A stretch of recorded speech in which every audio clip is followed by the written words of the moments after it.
anakusanya maneno machache, ndani yake yako na maana makubwa, yani yamebeba mambo mengi ndani yake, jawami'ul kalim. Mtume sallallahu alayhi wasallam anafunza hao masahaba wawili ambao wamepokea hadith, na anamuhusia Muadh ibn Jabal kuhusu ucha Mungu, na tutasikia hadithi nasemaje, lakini ni lazima kwanza tujue ucha Mungu unafaa kuwa wapi, wa kaifa yuazzizuha, na ni vipi huyu mtu muislamu ataimarisha hiyo ucha Mungu. Bila ya ucha Mungu, wallahi wa uqsimu billah, hakuna matendo ya mja yeyote yule, hakuna matendo ya mja yeyote yule ambaye itapanda ikaenda kwa Allah kama basi yeye sio mcha Mungu. Kwa maana Allah hakubali matendo yoyote ya mtu yoyote yule kama basi yeye sio mcha Mungu. Inma yataqabbalu Allahu minal muttaqin. Wallahi, fanya utakalofanya, tenda utakalotenda, sema utakalosema, kama wewe sio mcha Mungu, na kama hautolifanya yale Allah amekuamrisha na ukaepukana na yale Allah amekukataza, basi Mwenyezi Mungu Subhanahu wa Ta'ala hatakubali matendo yako. Kwa maana wale ambao kwamba matendo yao inanyanyuliwa kwa Allah ni wacha Mungu peke yake. Inma yataqabbalu Allahu minal muttaqin. Jiulize sasa, je, wewe uko miongoni mwa wacha Mungu ama wewe sio miongoni mwao? Ni lazima Muislamu awe mcha Mungu. Ndani ya msikiti, hali yako ndani ya msikiti na nje ya msikiti, basi pimanisha.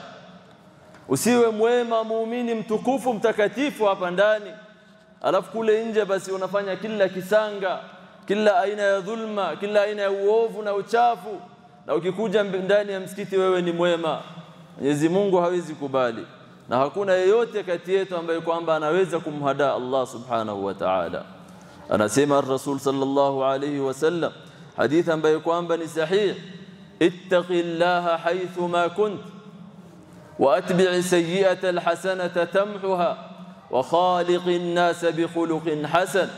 Mtume sallallahu alayhi wasallam anamuhusia huyu sahabi akimwambia, mche Allah Subhanahu wa Ta'ala popote utakapokuwa, msikitini, nyumbani kwako, kazini, biashara yako, popote utakapokuwa ambayo kwamba wewe unajua Allah anakuona na kukutazama, basi mche Allah Subhanahu wa Ta'ala.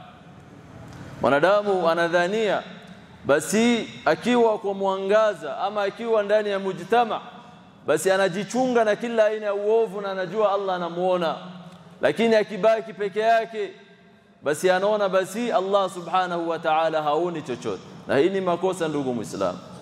Alam tara anna Allah ya'lamu ma fi as-samawati wa ma fi al-ard ma yakunu min najwa thalathatin illa huwa rabi'uhum wala khamsatin illa huwa sadisuhum wala adna min dhalika wala akthara illa huwa ma'ahum aina ma kanu. Hakuna mnongonezano ya aina yoyote ile watatu wanaweza kufanya illa Allah ni wanne wao, na wakiwa wanne Allah ni watano wao. Yani chochote utakachofanya, ndugu Muislamu, ukizungumza kwa siri ama ukadhihirisha, wa asirru qawlakum aw ijharu bih innahu alimun bidhati sudur wa huwa ma'akum aina ma kuntum.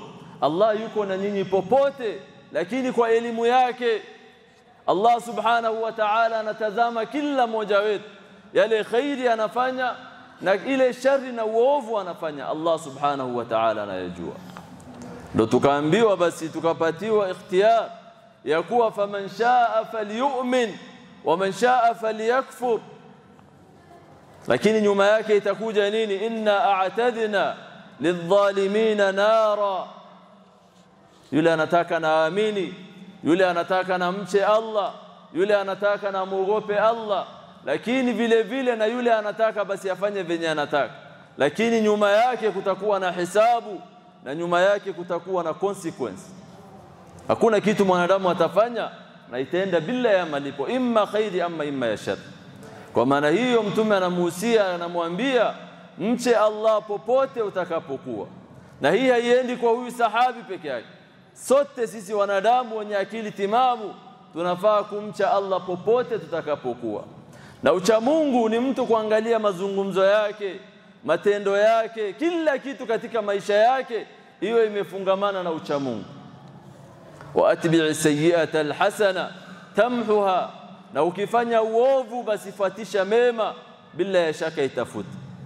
Sasa mwanadamu akifanya uovu basi inatakiwa afatishe uzuri, afatishe khairi, hiyo shari aliyoifanya na uzuri aliyoifuatisha, bila ya shaka uzuri tafuta hiyo uovu.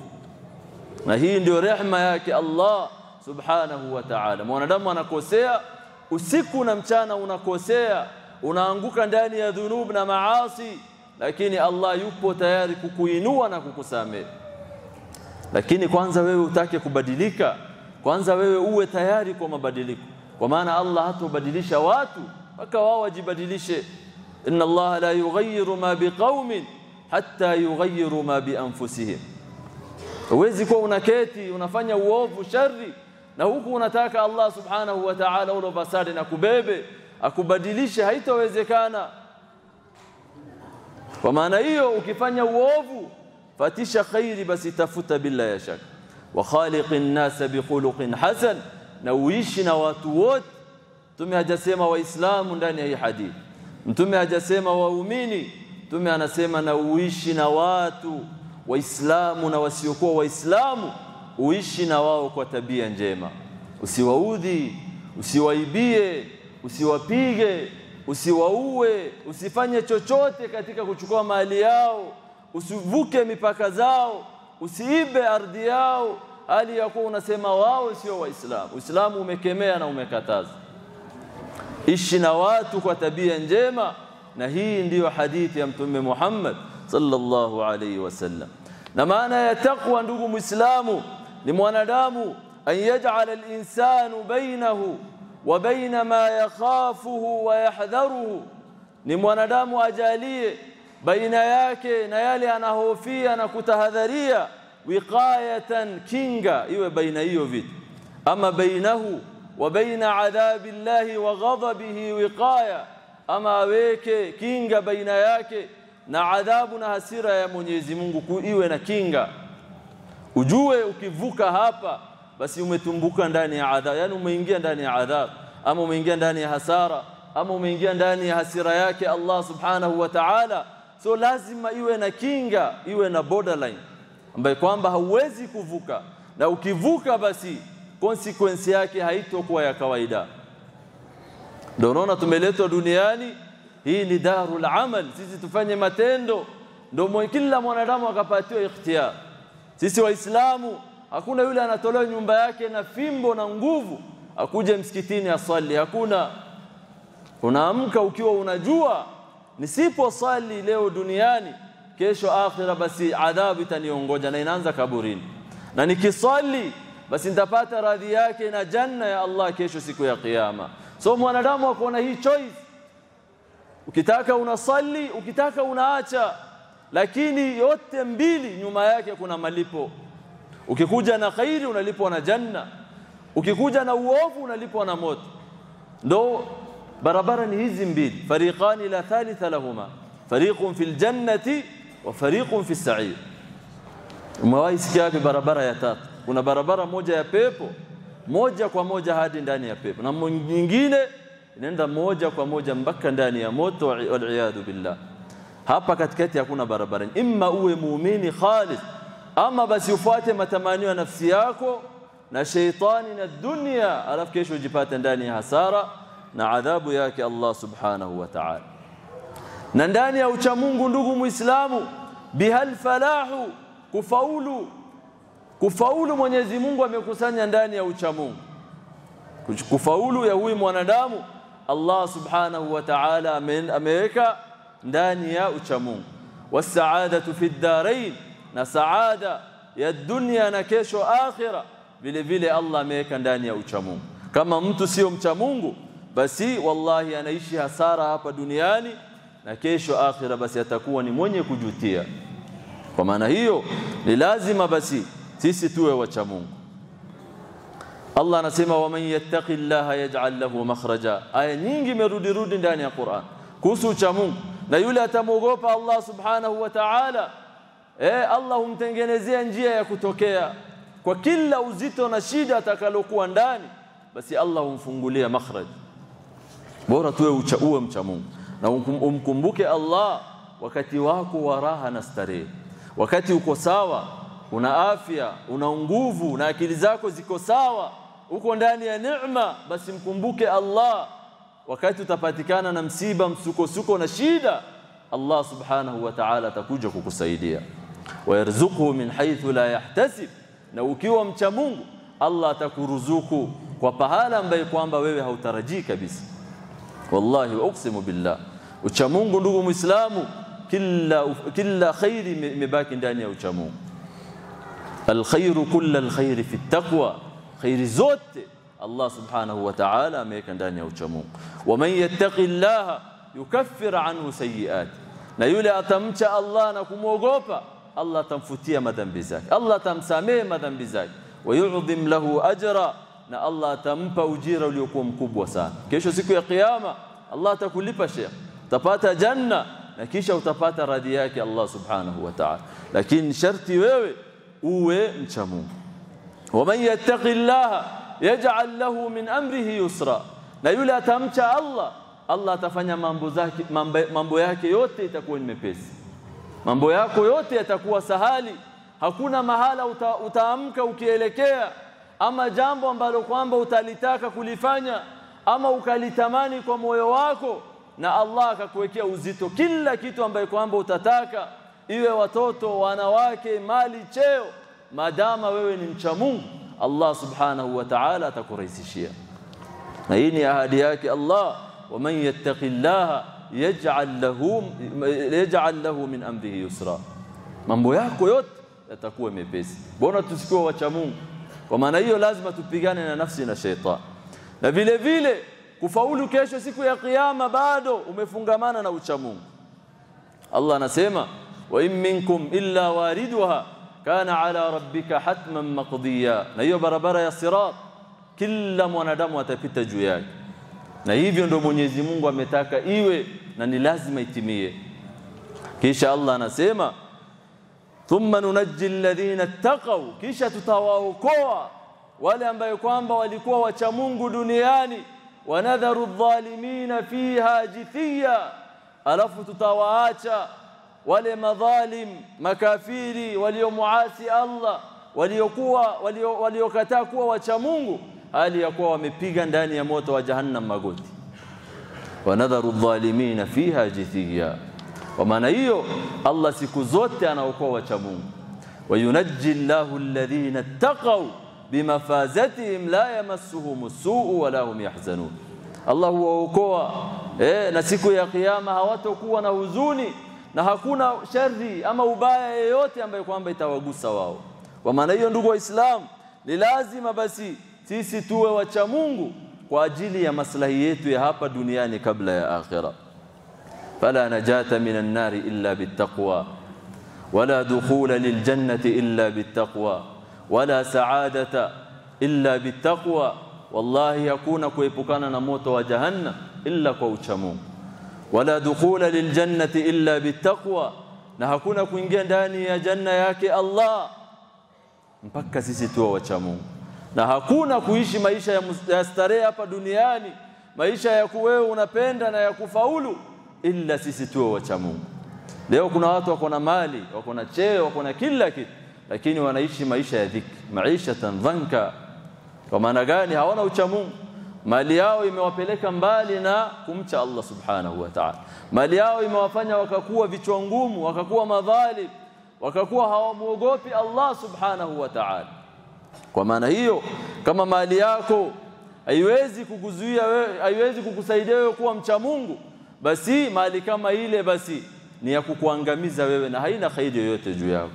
Ni lazima ndugu Muislamu, cheo yako, mali yako, biashara yako, jina yako, kila kitu ambacho kwamba uko nayo ikuelekeze kwa Allah subhanahu wa ta'ala na kwa ucha Mungu. Kwa maana hiyo basi ni lazima sisi tuwe wacha Mungu kwa ajili ya maslahi yetu hapa duniani kabla ya akhira. Na ndani ya ucha Mungu ndugu Muislamu, wasia ya kwanza ni ittaqillaha haythu ma kunt, wa taqwallahi hiya jitinabil maharim wa fi'li al-awamir.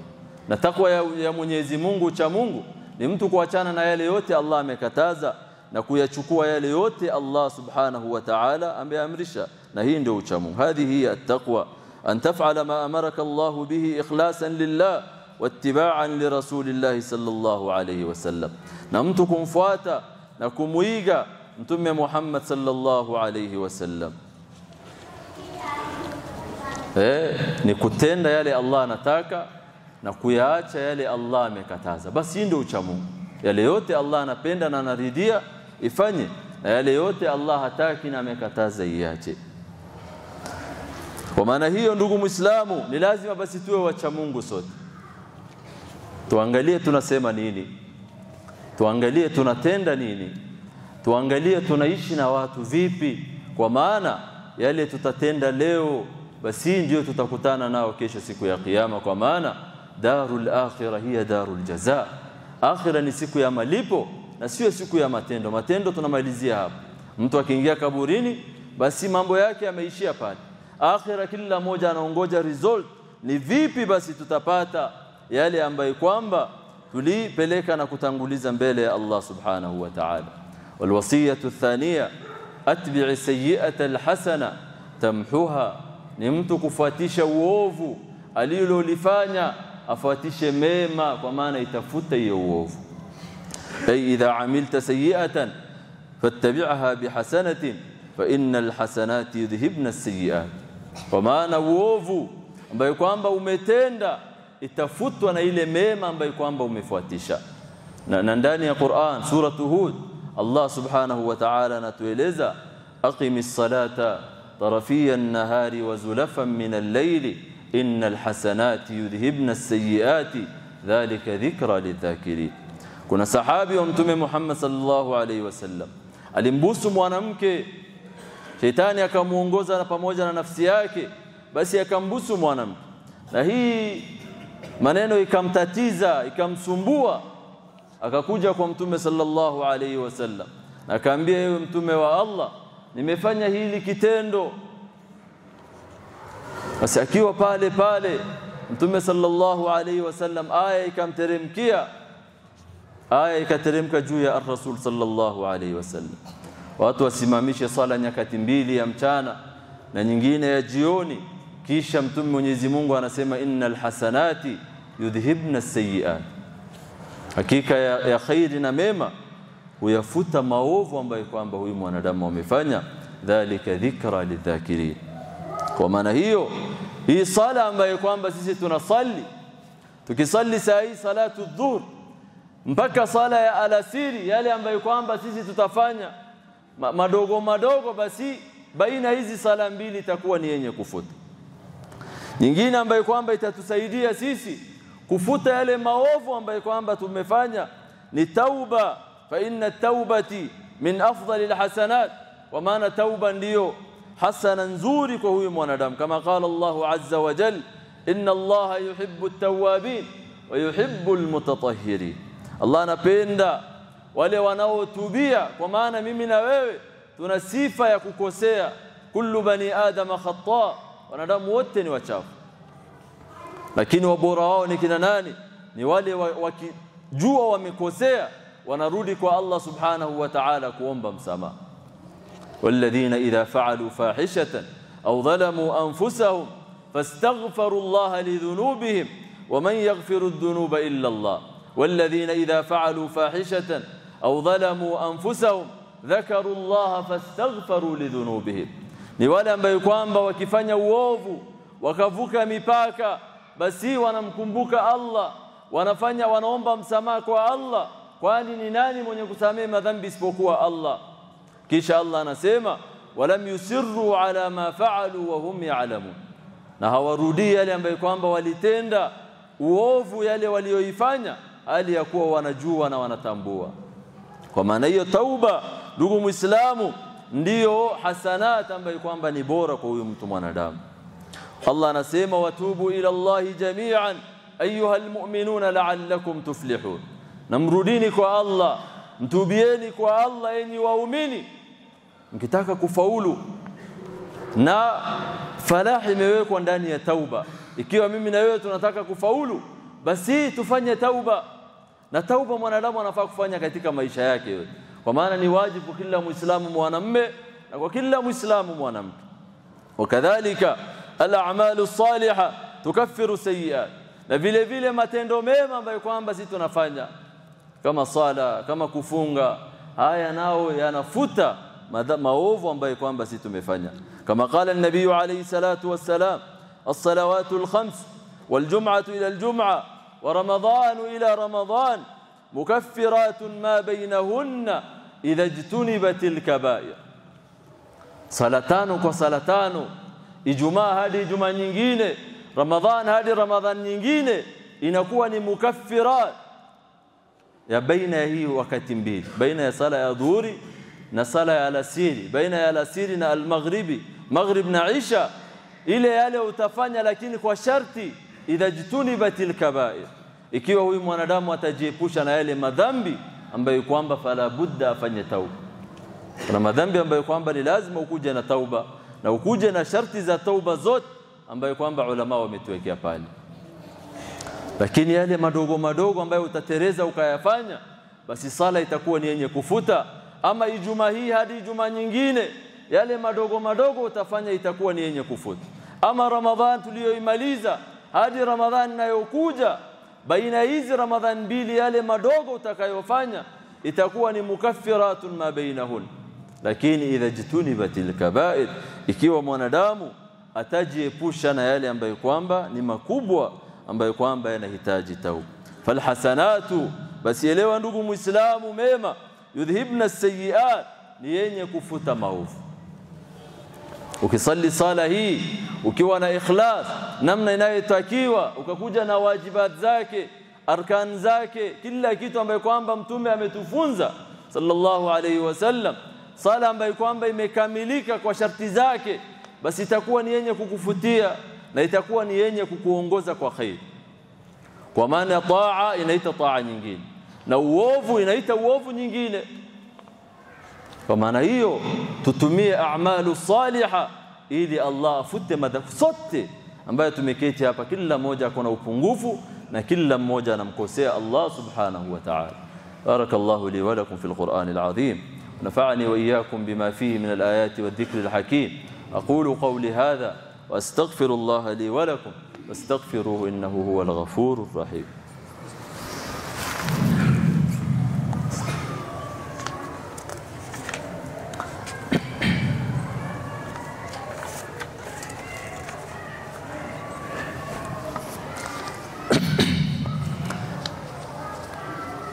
الحمد لله على إحسانه وشكر له على توفيقه وامتنانه، وأشهد أن لا إله إلا الله تعظيما لشأنه، وأشهد أن محمدا عبده ورسوله الداعي إلى رضوانه صلى الله عليه وعلى آله وأصحابه ومن تبعهم بإحسان لا يوم الدين. Ndugu Waislamu, nausia nafsi yangu pamoja na nafsi zenu kumcha Allah subhanahu wa ta'ala, fa innaha wasiyatul awwalin wal akhirin.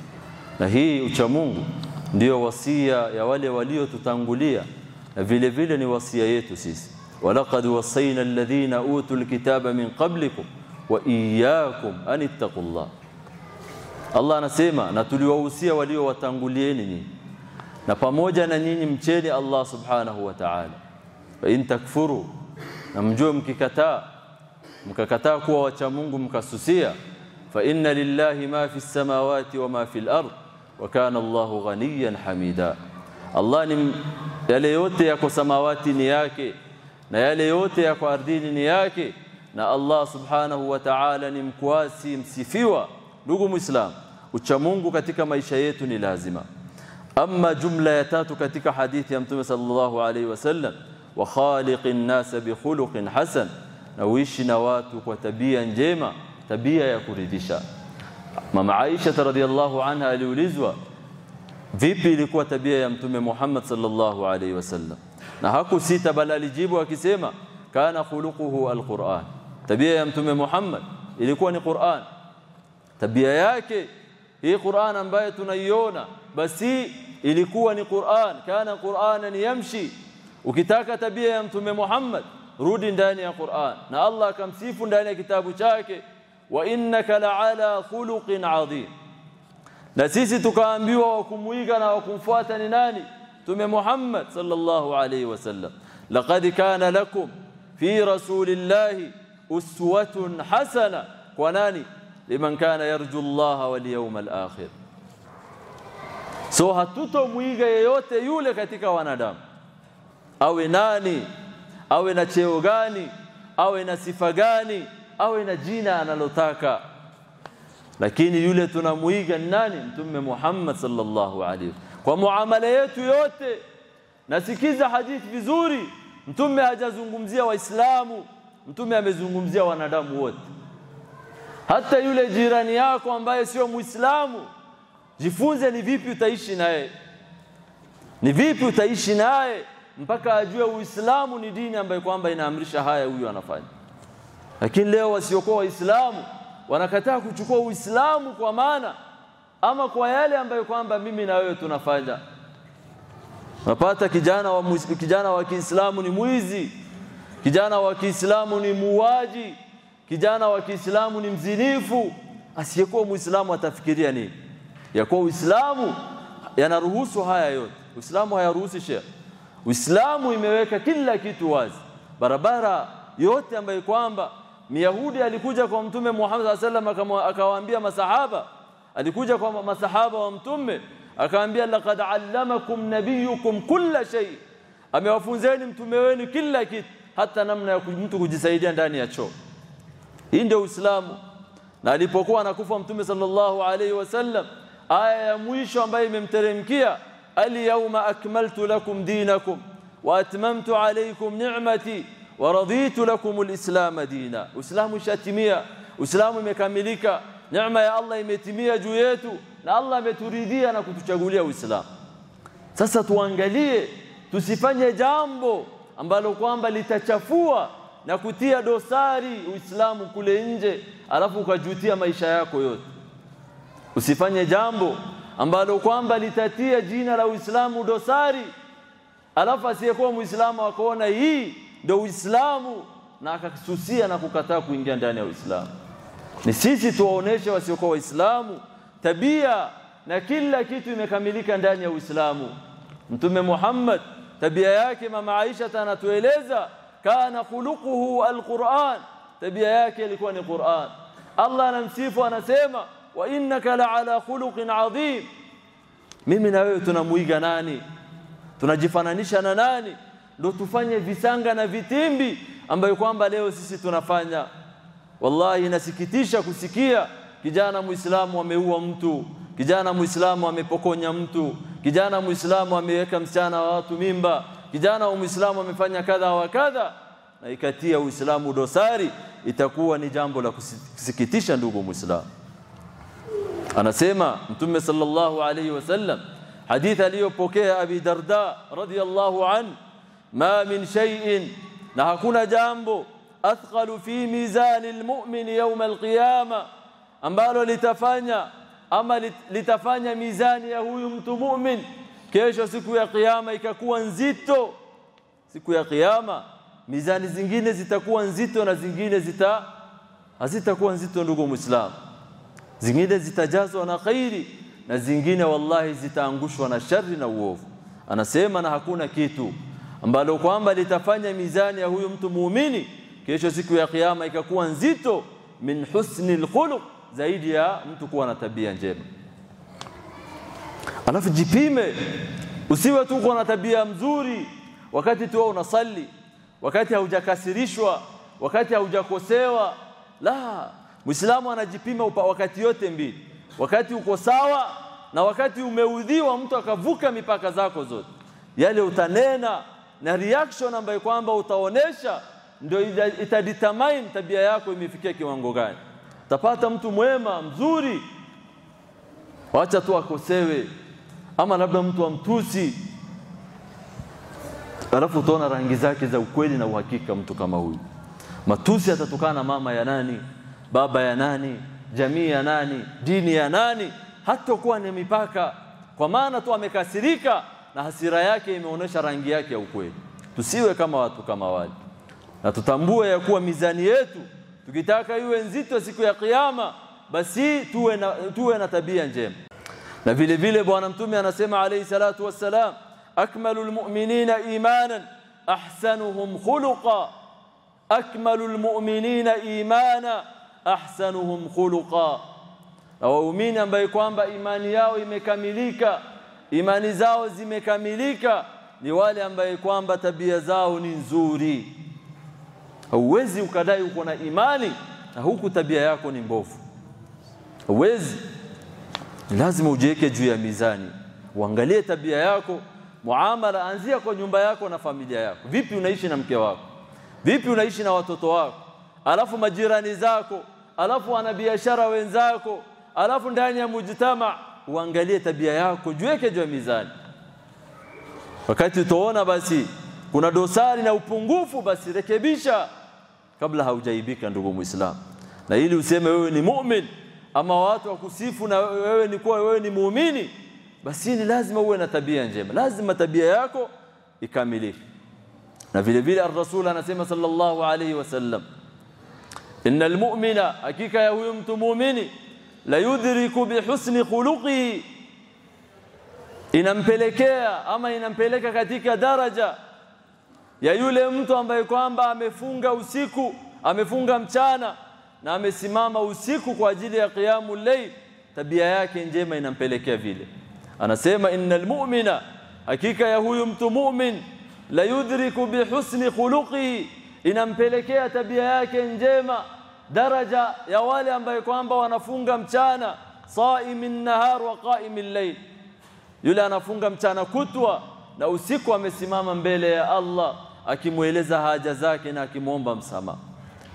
Labda kuna uwezekano hakufunga mchana na kuna uwezekano hajasimama usiku, lakini tabia yake ikawa ni nzuri, muamala yake baina ya waja wa Allah ikawa ni nzuri, na hii ikampelekea yeye kufikia daraja ya yule amefunga mchana kutwa akiwa na njaa na kiu, na yule amejikataza usingizi usiku mzima akiwa anasimama mbele ya Allah. Angalia uzuri wa mtu kuwa na tabia njema. Kwa maana hiyo, ndugu Waislamu, tutengeneze tabia zetu, tuangalie yale yanapita kwa ulimi yetu. Wallahi hakuna kitu tampelekea huyu mwanadamu kuangamia siku ya kiyama zaidi ya ulimi yake. Wakati unashutumu watu, wakati unatukana watu, wakati unaita watu ni walagai, waizi, mtu ameiba hii na hii na hii, mtu amezini, mtu amefanya kadha wa kadha, na hauna uhakika na ukweli kwa yale ambayo kwamba wewe unasema, wallahi itakupelekea wewe kuangamia na siku ya kiyama kupata moto wake Allah subhanahu wa ta'ala. Mtume sallallahu alayhi wasallam suila, aliulizwa siku moja, an akthari ma yudkhilu an-nasa al-janna, kwa vitu ambazo kwamba zinaingiza watu ndani ya janna kwa wingi. Na Mtume sallallahu akasema vitu viwili, taqwallahi wa husnul khuluq, ni uchaji Mungu na mtu kuwa na tabia njema. Taqwallahi ni mtu kuwa mcha Mungu.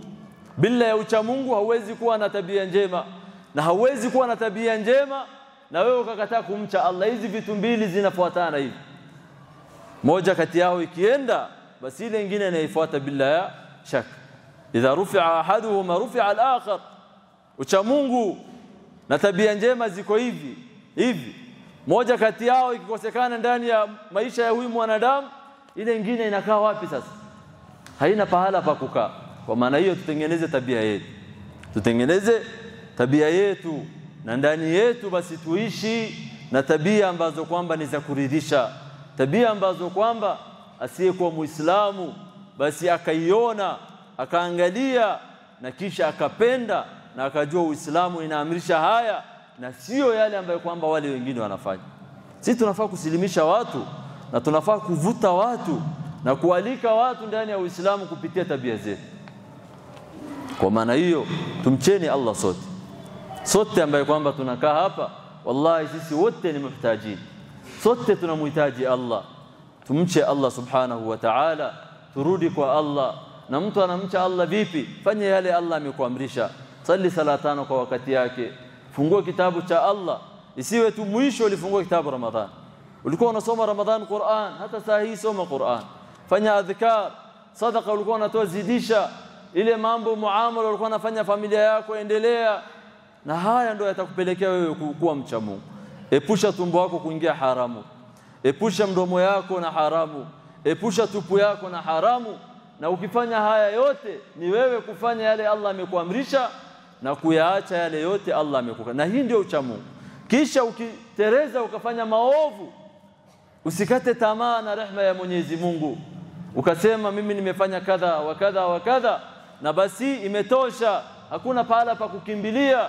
Fafirru ila Allah, pahala pa kukimbilia ni Allah.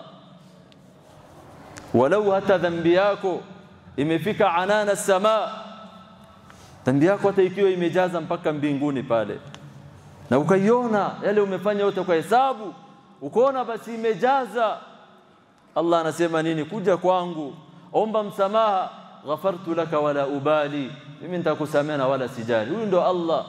Mimi na wewe leo hatuna uwezo wa kusameheana. Mtu akifanya dhambi sisi hatuna uwezo wa kumsamehe, lakini ni sisi kurudi kwa Allah, kumomba Allah, na tusikate tamaa na rehema ya Allah subhanahu wa ta'ala. Qul ya ibadi alladhina asrafu ala anfusihim la taqnatu min rahmatillah.